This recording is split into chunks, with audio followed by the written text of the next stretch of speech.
Good morning. Good morning. I hope everybody can stay awake after breakfast, because I'm not sure I will. I'll probably be dozing off. We are still in 1 Kings 4. We may make it to 1 Kings 5 this morning. I'm kind of hoping.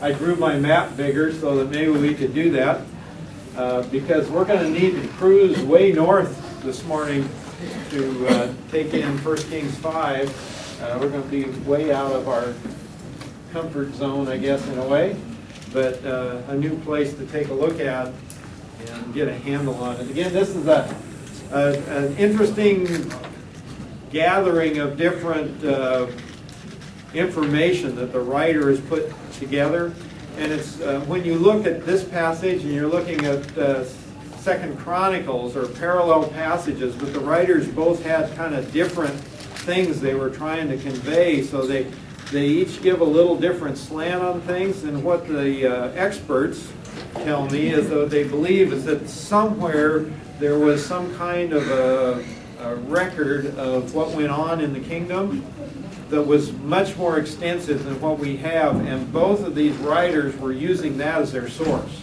So one picked out this thing that they wanted to use, and the other one would pick up different details that they wanted to use, and that's why you kind of get these two different same but not exactly the same reports. So it's kind of interesting, and you think, oh man, why did they just bring in the whole thing? But probably if they had, we'd all have to have a bigger bag to drag our Bibles in with, because I imagine it would have added a lot of additional documentation and detail, most of which was probably lost to Babylon, or in the destruction of Jerusalem after that. I imagine a whole lot of records and things really went literally up in smoke at that point, as Babylon was rather intent on wiping all traces off the face of the earth, and they did a pretty good job of it. So we are in 1 Kings 4, and we got down to verse 29, and a little segment that again tells us something of the wisdom of Solomon. And the whole idea of the writer here is to point the light on what God promised Solomon when he said, you know, give me wisdom, and God said, I'll give you wisdom, and I'm going to give you all these other things. This one takes us back and gives us a little shot at just how extensive the gift that God gave him was. So let's pick it up in verse 29. We'll kind of read through it and see what we can come up with. It says, now God gave Solomon wisdom and very great discernment and breadth of mind, like the sand that is on the seashore. Boy, there's our favorite passage there, this writer. And Solomon's wisdom surpassed the wisdom of all the sons of the east and all the wisdom of Egypt. For he was wiser than all men, than Ethan the Ezrahite, Heman, Cal, Col, and Darda, the sons of Mahol, and his fame was known in all the surrounding nations. He also spoke 3,000 proverbs, and his songs were 1,005. And he spoke of trees from the cedar that is in Lebanon, even to the hyssop that grows on the wall. And he spoke also of animals and birds and creeping things and fish. And men came from all peoples to hear the wisdom of Solomon, and all the kings of the earth who had heard of his wisdom. Well, that's kind of mind-boggling, trying to get your mind around what all they're including in there. But they're really trying to give you, in a few words, this snapshot into this amazing mind that Solomon had, which is amazing. Even if you had him here today, he would be one of those people that you just go, wow, how do they keep track of all of that? Because, well, if you'll see, he wasn't just good with politics and things of running a country, which he was, but it wasn't just that. You also see little glimpses here of his ability in the arts, that he had the artist's eye and ear and sense, that he was able to compose songs, and we'll see how much greater these funny names down here gives us a clue to that. And also his scientific understanding, which for a king in those days was really unusual. Most of the times the kings, you know, they were kind of bred through their entire lives to be political leaders and rulers and deal with things like we've seen before, justice or whatever. You know, they're the ones that ruled. And then you have all these minions that work under you, and they take care of the other stuff. When it talks about even wiser than all the men of the East, do you think they're referring even to China? Because at that time, you know, China was known for its, you know.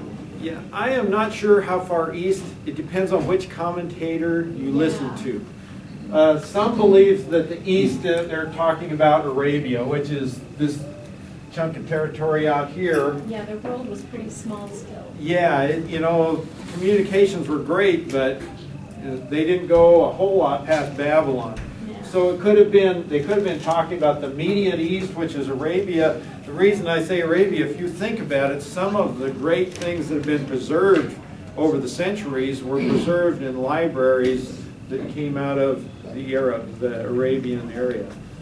Well, in Arabia, they were very adept at mathematics and the heavens, the stars, and the number systems. Any number of things like that. Yeah.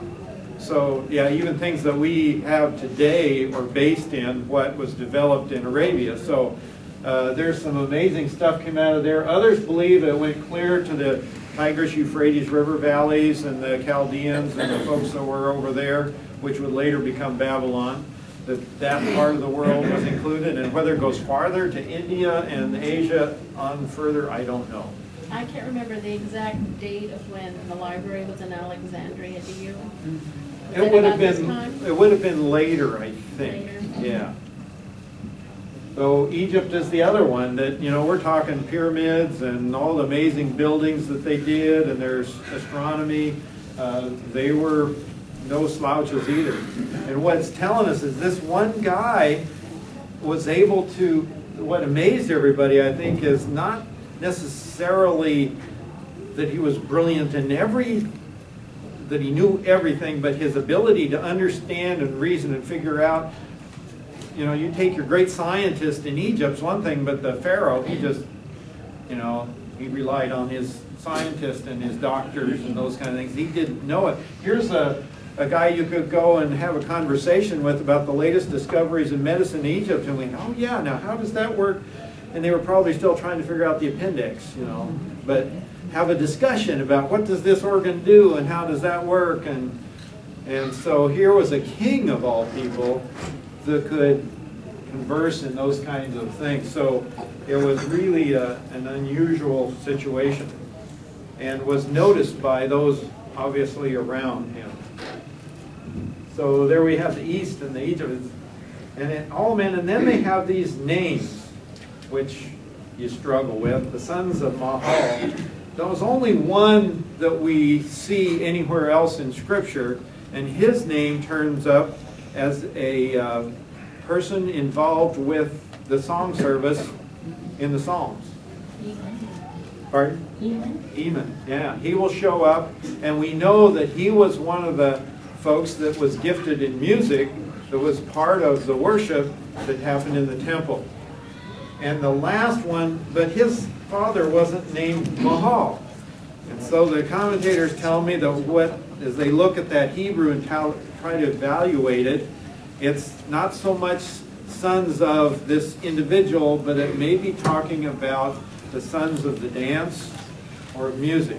And that these guys very likely were some of the great musicians and songwriters and that sort of thing. And what they're saying is Solomon had this gift that he could even do as well or better at the arts as he did in the sciences and in politics. So we've got a really well-rounded, amazing guy. And of course we've lost most of his Proverbs. We only have a small portion of the Proverbs that he wrote, whether some believe it may have been the best, you know. That's what you do these days, right? If you're a musician, you put out 15 records or whatever, and when you come down to the end of the records, now you can go out and take all your top hits out of all the others and have the best of the best. And some suspect that maybe Proverbs was that. I wonder if Proverbs was more focused, that he went from all the ones that he had, that the ones that he collected and were inspired to be put together seemed to be ones that were aimed at his son. we've been studying in the men's group Proverbs for quite a long time now. And as we go through them, it's like Solomon's looking out at Rehoboam and going, oh man, this is going to be a wreck if he doesn't catch on.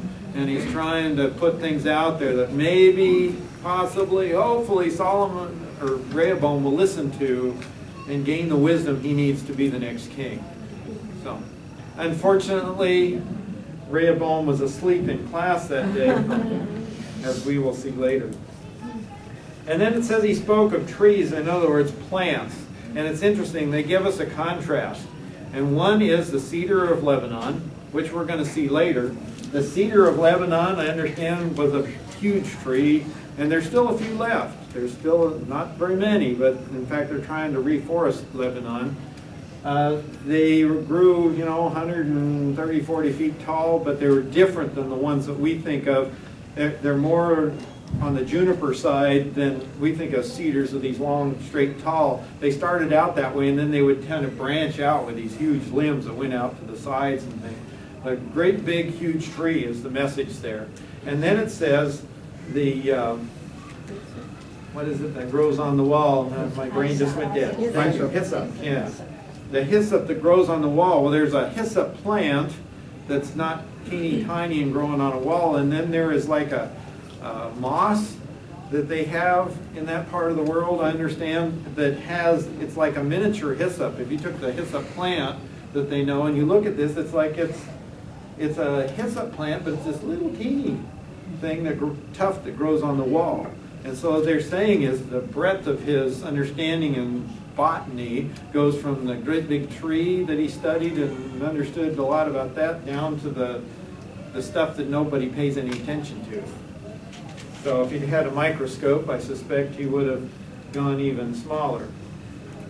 And then he talks of animals and birds and creeping things and fish, in other words, all the wildlife and those kinds of things. So his ability to converse in science and medicine and all those things was just mind-boggling to everybody around him.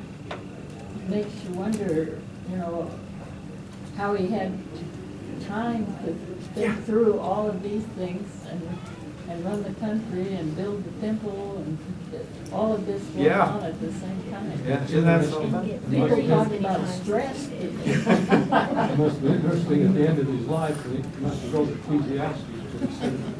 All the things he tried. That's interesting. Yeah. It didn't actually come right down to the bottom line. It didn't mean that much. He spent all his time studying these things and trying these things, and he says it's all chasing after wind. But this really fits well with that. I'm glad you brought that up, because if you read Ecclesiastes and you look at all the things he tried, again, you go, how in the world did he have time, for one? But you think about it, he's the king. He can choose and do what he wants to do, and he deals with what he has to, and he had servants and administrators and things that carried out what he said. He didn't have to earn a living Right. or be with his children, Yeah. all those today. Yeah. Should have been. Should have been, but with his children. Should have been, Yeah. but it wasn't. Well, and there was peace also. And there was peace, so he wasn't preoccupied fighting battles all the time and doing that sort of thing. So he had a lot more time free to explore and understand and do these things. But he went to he had all these women. Yeah, I know. That's why he built a house over on the other side of the compound. I can't help but wonder if the same thing might have happened to him that happens to intellectuals.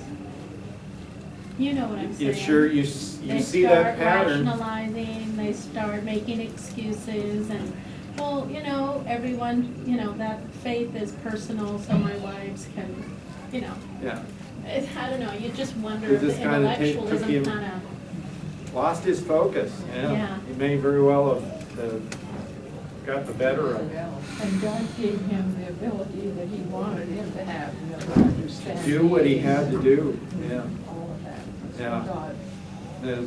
And it's pretty clearly the writer is trying to show us that God gave him above and beyond ability there. And it was to do what he intended to do. I think what we see in Solomon's early part of his reign, at least, is God's little teeny snapshot of what he wants to do when his real king comes, when the final king is ruling, the kind of wisdom and ability that he will have, and the kind of a reign of peace, just like Solomon's was said to be a reign of peace, that what he's trying to give us a little teeny snapshot of what it might look like.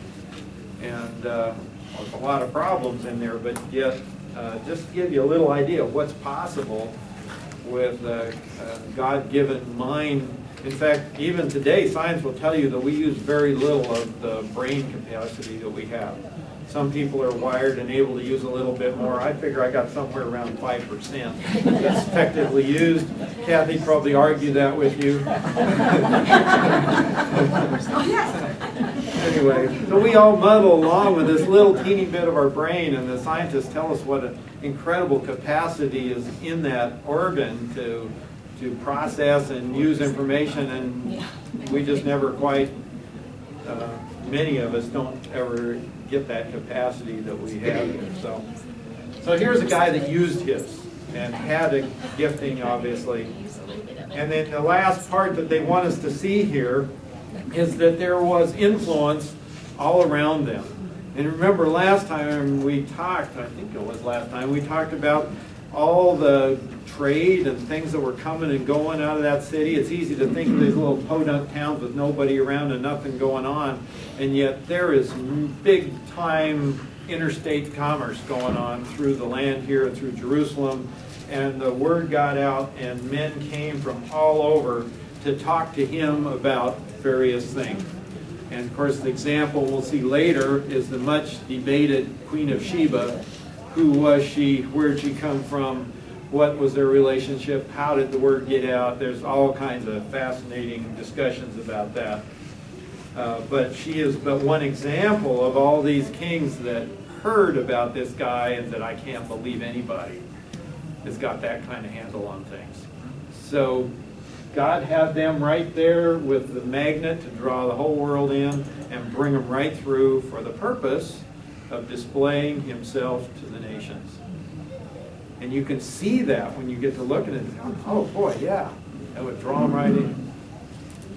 So the next chapter, we really now have shifted away from that kind of discussion, and now he wants to begin to, he's actually backed us up and said, now I want to tell you about this project that he's going to do, building the temple. And it takes us back to building the temple, which actually happens in the 4th year, the 2nd day of the 2nd month of the 4th year of his reign. So we're back to the 4th year that he's in power as king, and this is when Hiram, king of Tyre, sent servants to Solomon. And it's one of those official government envoy deals, you know, where they send your ambassador down, and he's got 2 things in mind.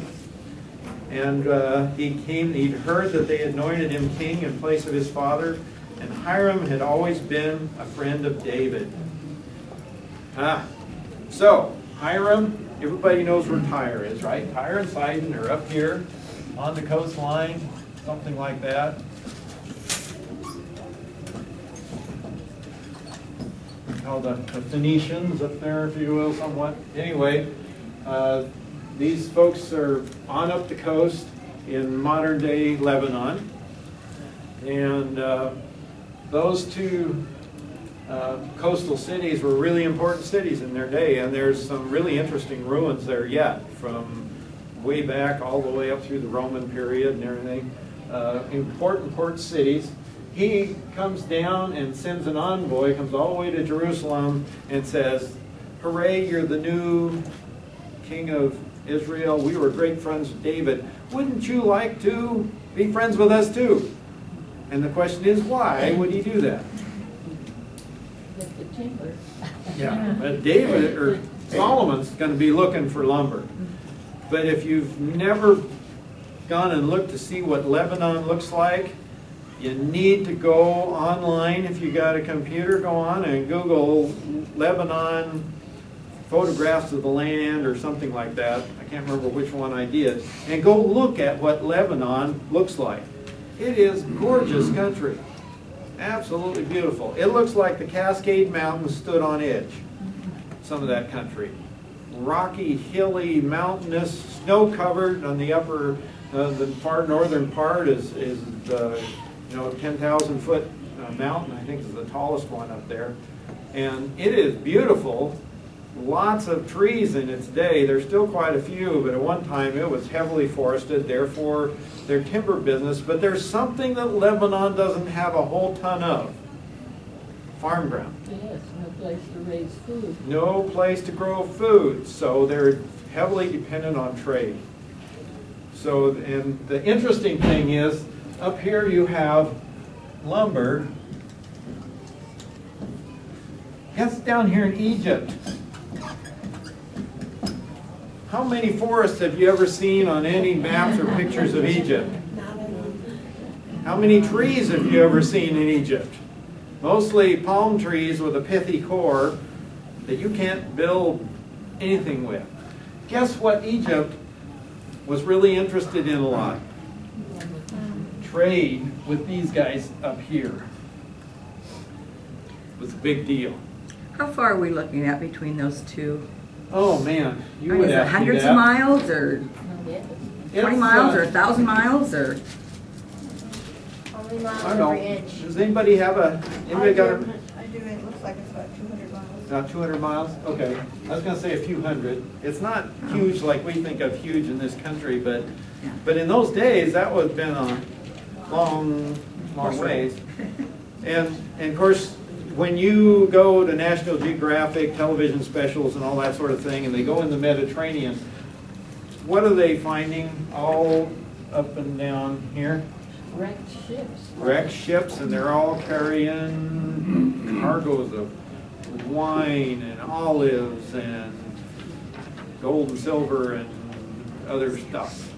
Tons and tons of trade, just huge back and forth up to there and up to Cyprus and over clear up to the Black Sea, So tons and tons of trade going back and forth and around. And of course, the majority of the shipping went around the coast rather than straight across, though they have found now that there were some pretty gutsy seafarers that went right straight across. Remember how they found that? That was so fun.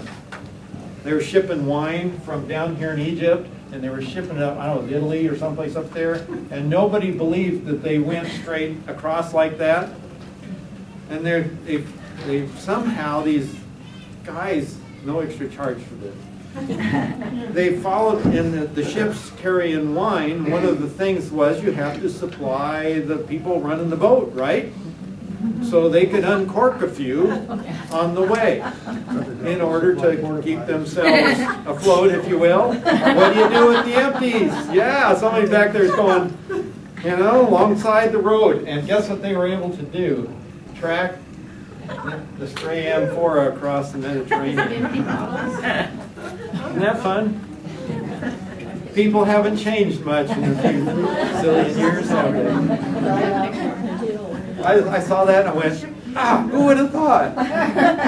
So, anyway, so you got to kind of get your mindset here in thinking trade and commerce and all that sort of thing. You got an important country here based out of this little town of Jerusalem over here. And those folks waste no time in coming down and saying, hi there, we were really good friends with your father. We are so glad to see you. I look back, I could Hiram rang the bell, when he finished stuff to David, to build one of David's Houses, yeah, build his house. Because there's trees and things here, but nothing like what they've got in Lebanon. They have the cypress and the cedars, and this is stuff, it's beautiful stuff you can build with this. And not only can you build with it, you'll find out these guys are experts. Technical, that's the construction zone there. So let's look at this. So there he is. Hiram comes down, we're thrilled to hear it, and Solomon then sends word back to Hiram saying, you remember David, my father, was unable to build a house for the name of the Lord his God because of the wars which surrounded him, until the Lord put them under the soles of his feet. But now, the Lord my God has given me rest on every side, and there is neither adversary nor misfortune. No evil thing coming upon us, is what the word says. Disaster. No disasters, no catastrophes, no earthquakes, no tornadoes. Things have been really good. No great pestilence has gone through. The population's doing well. Remember last time we heard everybody was sitting under their vine and their fig tree. A picture of prosperity is the term there. So things are really good. And he says, you remember my dad wanted to do this, which tells you a really interesting thing about Hiram and David. They talked to each other and they were good friends. And David said, man, I really want to do this, but my God's telling me no. But at the same time, he was saying, Hiram, I'd like to start building up a stockpile so my son can do the job. And so in between battles and other things, he was already, remember, he's already adding to the supplies.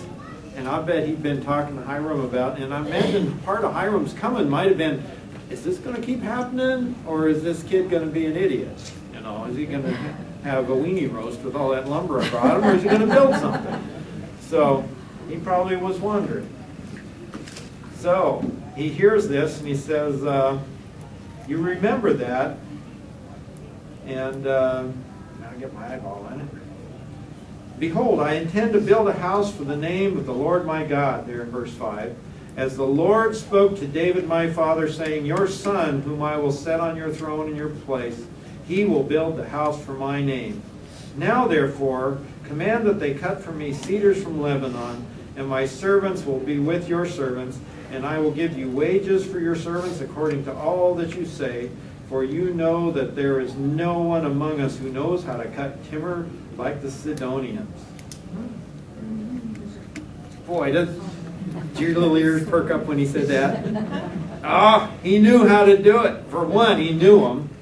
And it actually will tell us, if you go to Chronicles, it will tell you the name of the guy that Hiram sent. And he must have been a craftsman of craftsmen, because he knew how to carve wood, how to work stone, how to work in gold and metals and fabrics and all kinds. He was like the architect. You know, he had a fancy office in downtown, looked out over the city, and everybody came to this guy looking for expertise. Plus being a general contractor, probably. Yeah, I imagine he was the contractor, the designer, the whole works. This guy could do it. Says whatever design, you throw him a design and he'll do it, is what Hiram says. So this guy was really talented, but you can't help but feel like Solomon's really trying to come across good. Don't you get that feeling? Oh, there's nobody like you guys. It never hurts to make a compliment. Yeah, To skid the wheels. he understands that. You're doing negotiations with these people. And of course what Hiram wants is, did you catch that? Salaries, wages, whatever you need, the wages for your servants.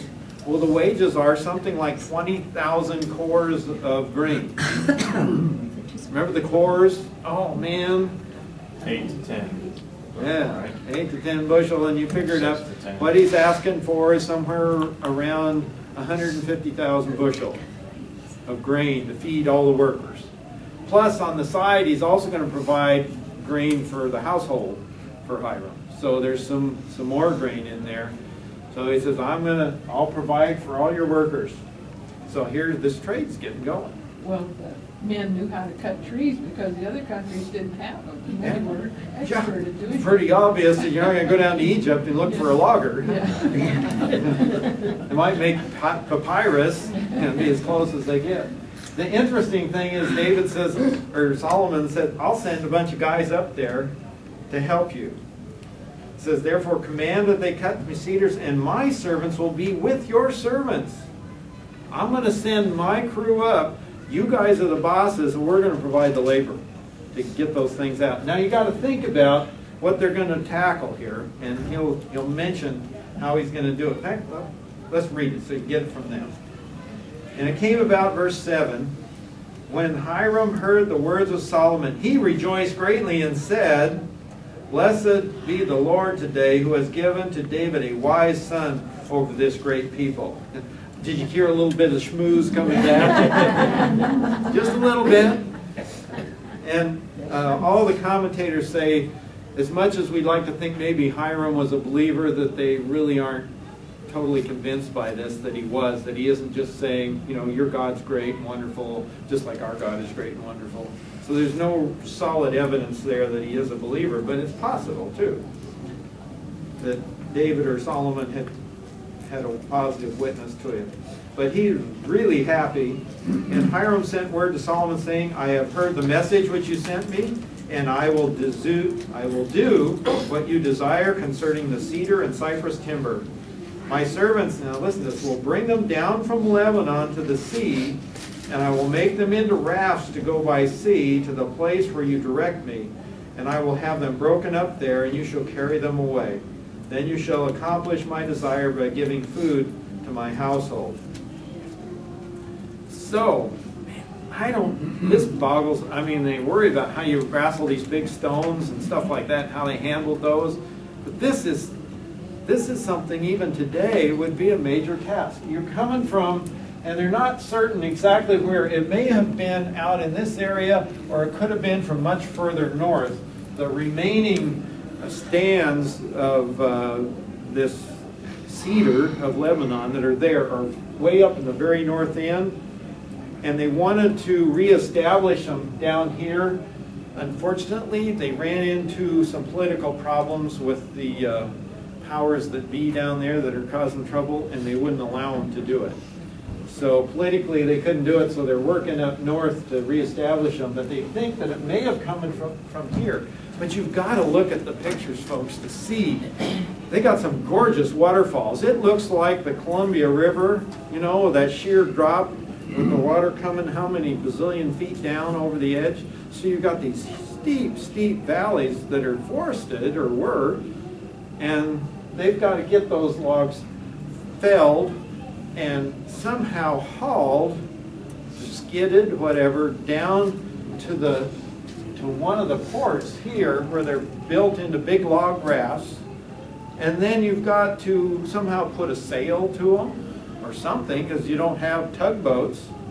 And you take these big rafts of logs, and they think they brought them down to, I think it's somewhere around here at Joppa, that they probably brought them down the coastline all the way to here. And then they take them all apart, and then you got to ship them, I don't know whether they came down and across or over and down, to get them over to Jerusalem and haul those timbers from there. That just blows my mind. I don't know how they did it. Or did they saw them here in Joppa and then haul the sawn beams and lumber from there? Doesn't give us details. But when you look at the big picture, this is a huge job that they've got to do. When you think of the columns in the front of the temple, wasn't that 90 feet? Yeah, huge, tall. And like I say, these things grew 130, 40, 50 feet, something like that. Whenever I see pictures, though, of these building projects, it was stone. A lot of it is stone, You don't but see that much. there's a lot of cedar and the rafted beams and the roofs and some other things are all. And that stuff did not last, so we don't find Right. that now. And that's why a lot of these old ruins you go to and you'll see this big stone wall, and then you'll see the rows of holes down the side. And that's the sockets where Okay. the lumber went, the beams went in. I think Plus, it the was floor lined. was cypress, yeah. Yeah, it was, I mean, I just get the picture that it was lined with cedar. Yeah. Inside, I mean, the aroma of cedar, you know, that is the picture I get in my mind. So, yeah, the outside Right, was the stone, but the Inside inside was is lined with completely cedar. lined. yeah. And there was And it line, smelled good. I was thinking aroma really strong too until I realized it's all gilded. But you can carve it. Yeah. So you carve all the intricate patterns and relief on there, and then they put gold leaf on it. So the whole place would have been completely, inside would be gold. And that's why it burned, you know, back Yeah. when it burned the Yeah, temple and the because- king's palace. Yeah, it took out all the paneling, the flooring, and it took everything out. So, yeah, so this is Get pictures. pretty major logging operation and transportation operation, and it just boggles the mind. How do you do it with a bunch of donkeys and camels? Just, I can't imagine. I want to say, tell me, I want to know. How do you do that? A lot of slave labor. They had a bunch of slave labor, and they're going to talk about the laborers down below, and it'll show us how we do it. We got a couple of minutes. Let's go on down. So they brought them, they'll brag, you'll give my food. So verse 10, Hiram gave Solomon as much as he desired of cedar and cypress timber. And Solomon gave Hiram 20,000 cores of wheat as food for his household, 20 cores of beaten oil. Thus Solomon would give to Hiram year by year. So that was just for his household. The beaten oil is interesting. That's expensive stuff. Because you had your regular olive oil where you let the olives get ripe and you put them in a press. You've probably seen olive presses. This is, you pick them a little greener, I understand, from what I read, not having done this. You pick them a little greener, and then it's like mortar and pestle type stuff. They pound them and squeeze the oil out of the pulp, and it makes a whiter, finer, different tasting oil and much more expensive oil. This is the good stuff. Extra virgin. It must be something like that, that this is the primo stuff. So he's not giving Hiram just the run-of-the-mill oil. He's given for his household, at least. He's getting the really good stuff. When you go back to the stuff for the workmen, there's olive oil and then there's beaten olive oil, and it's a lesser amount of that. So they get both, but the household gets the premium best stuff. And this is year after year. Every year. It's And labor intensive. very labor intensive, I'm sure. So, interesting stuff. You get to read these little details about it and go, wow, gives you a whole different picture of their relationship here. He gets the good stuff. You want to make sure that keeps coming. And so the Lord gave wisdom to Solomon, again, just as he promised him, and there was peace between Hiram and Solomon, and the two of them made a covenant. And the records of various old, from ancient times, say that they had, just like we would do a contract today, Hiram had a copy in his capital, and Jerusalem, Solomon had a copy of the contract. They had a written out contract as to who would get what for how much. And then Solomon had to have laborers. Now, this is interesting in verse 13. He levied forced laborers from all Israel, and the forced laborers numbered 30,000 men. So he's got 30,000 guys from all of Israel, and he uses these guys in an interesting way. It says that he sent them to Lebanon. Those are the guys that are going to help with the logging. 10,000 a month in relays. And they were in Lebanon a month and 2 months at home. And Adoniram, remember him, was over the forced laborers. You have to serve. This is, it's like the military, like a draft, yeah. And he went out and he got all these guys, but he was smart enough to know you can't just pull them off the farm and take them this whole time. This is a long project. So what they do is they're 1 month on, 2 months off. And he probably has them continually, you Yep. know, like, okay, you guys, it's time to leave because these guys are going to Yep. come by the time you get there. And yeah, it's Never miss a beat. Yeah.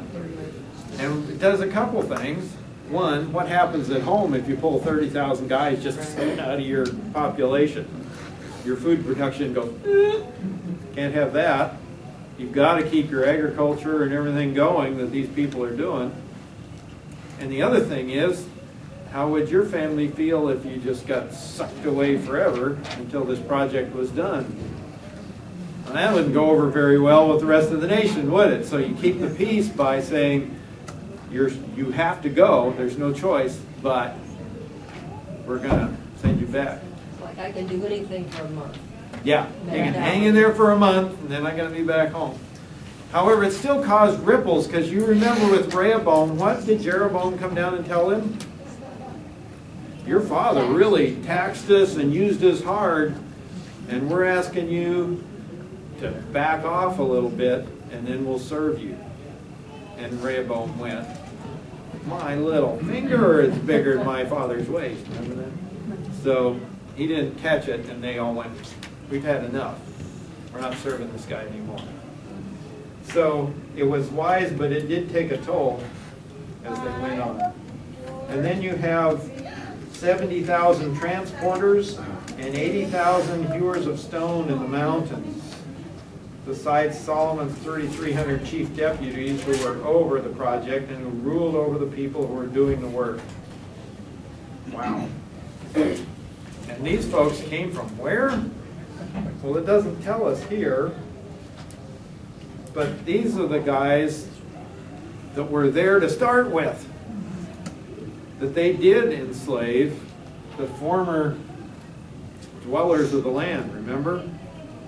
They didn't run them all out like they were supposed to, and they made them into slave labor, and here they are. The ones that did the worst work, packing stuff, packing logs from Joppa, and the ones that were hewers or polishers of stone. The word here may actually be talking about polishers of stone. They had these huge blocks, they had to cut them and polish them, and I cannot imagine. No electric, I spent a morning with a roto hammer chiseling through concrete, and I thought I was tired. Can you imagine all day long, chink, chink, chink, chink, chink, with their hammers, and they got to take them from rough, and they hammer them down, and then they take stones and polish, sand them off smooth. And you've seen pictures of Jerusalem. Some of those stones that are there are leftovers from this project that have been rearranged. And they're huge. Lot of security. Yeah, no kidding. and they fit together perfectly, and there was no No sound mortar, of and no, hammer. yeah, not a sound of a hammer within the temple site. So all these were cut to fit in the quarry, hauled in, some of them quite a distance, and set, and they fit. Wow. And different men did different stones. It wasn't like one man, you know, did one Yeah, over how here. the other one was going to be like. They all had their specifications, their design and engineering, and they fit. Just blows you away. Of course, this isn't the only culture to do that. You can go to Machu Picchu in South America and see the same thing. Stones fit together. You can't put a piece of paper in between them. And how they do that? That's just amazing. They don't even know where the stones came from. Yeah, they're not sure. It could have been anywhere within. In fact, the same kind of stone is available all through this area, so they could have been hewn and hauled from anywhere. And there's no big quarry that's obviously they came from here. So, and we're talking stones that are, 5 feet high and 30 feet long, 20 feet long. Huge rocks, not little building blocks. So big stuff. Well, we are out of time, and of course this is for me, the fun part is looking and seeing all that comes and goes. The hard part is big deal. So what?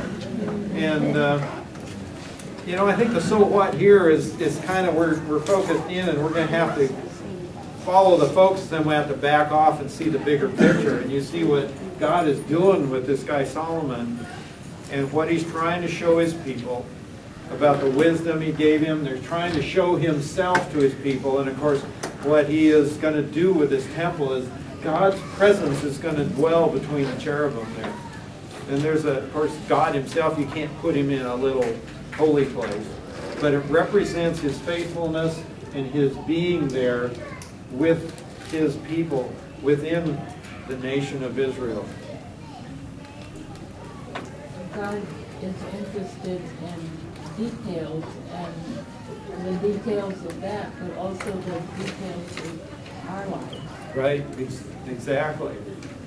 And the neat thing, we're coming up on a time, you need to be watching out. I've been doing some preparation stuff for this holiday season, and you need to be looking, because there's a symbol here that you'll see reflected again in what we know of Christmas, because we're going to have this God of the heavens that's over everything, and he is going to come down, and he is going to be, his presence is going to be represented right there within that Holy of Holies, between the wings of the cherubim, that the Shekinah glory of God is going to come down into this knot-headed nation of people into a crazy, sinful world, and he's going to come down and he's going to put his presence. He says, I'm going to choose to dwell right there.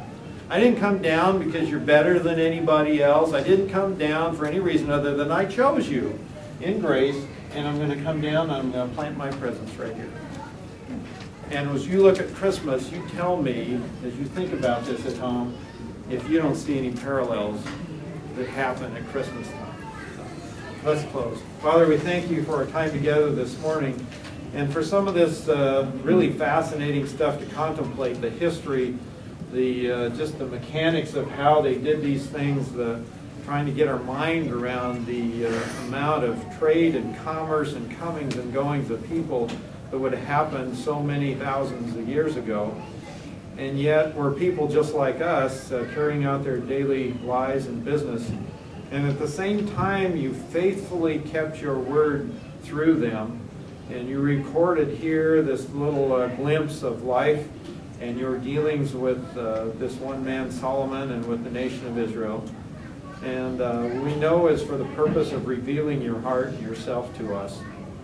Help us to not get so bored in on the details that we miss the message you have for us of your grace being poured out upon a people, for your love for them and your care and concern for them, and your request of them for obedience, that they would follow you, that they would worship you alone, and that they would put their own desires aside to be obedient to what you had called them to do, and that their enjoyment of that blessing was required their obedience.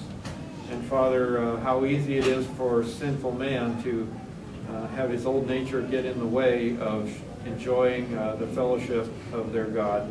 Help us not to fall into that same error, but be able to keep our hearts open to you and our ears open to hear your word and hear you call us. Lord, thank you.